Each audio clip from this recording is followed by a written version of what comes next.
wait lang, huwag ka muna mag-scroll at syempre magbibigay tayo ng ating word of the day. At sagutin natin ang katanungan na to. Ang sabi dito, Clark stabbed Ichong and it is witnessed by Shanley. Based on the situation, who is considered as secondary victim? Okay, yun. Katanungan natin is about sa victim, no? According by Wolfgang. Ang sabi dito, sinaksak daw ni Clark sa Ichong, pero ito naman ay nakita ni Shanley. Based on the situation, sino ang kinokonsidera nating secondary victim? Letter A, si Clark. Letter B, si Ichong. Letter C, the family of Ichong. Letter D, si Shanley. Okay? So, unang-una tandaan po natin, meron tayong tinatawag dyan ng mga types of victim. Nandiyon yung ating primary, secondary, tertiary victim, etc. Now, tandaan natin class, ikis na agad natin si Clark. Eliminate na agad si Clark. Bakit? Hindi man siya victim dyan. Si Clark yung offender natin. Kasi sabi dyan, Clark stabbed Ichong. So, ibig sabihin, si Clark yung sumaksak kay Ichong. Therefore, ikis na siya, hindi siya kasali sa victim natin. Okay? Now, tandaan natin class, itong si Ichong kasi, si Ichong mismo yung sinaksak, di ba? Clark stabbed Ichong. So, ibig sabihin, si Ichong mismo yung nasaksak ni Clark.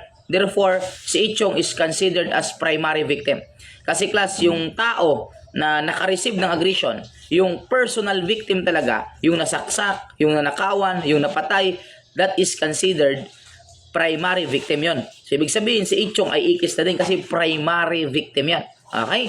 So, sino po ba yung ating secondary victim? Tandaan natin class, yung secondary victim, hindi din po si Shanley, kundi yung family of Ichong. Yung pamilya ni Ichong, that is considered secondary victim. Even though hindi sila nakareceive ng aggression, even though hindi sila yung nasaksak, pero it's because may relationship sila, it's because loved ones, nasasaktan din naman yung pamilya kung nasasaktan yung isang part ng family. The reason why yung family of Ichong is considered as secondary victim, nasasaktan sila, it's because may relation nga sila ni Ichong. Kasi kahit sino naman siguro sa atin, no, kapag nasaktan yung pamilya natin, masasaktan din tayo. That is considered secondary victim po ang pamilya, yung mga loved ones natin. Kasi si Shanley, that is considered tertiary victim na po yon. Yung mga tao po na nakakita ng pangyayari or nakawitness ng pangyayari, that is considered tertiary victim. Okay, kahit nanood ka lang ng TV, may pinalabas lang na balita na sinaksak or pinatay, ikaw na nanonood ng TV is considered tertiary victim din yon. Kasi nasaktan ka or naapektuhan din yung psychological factors mo.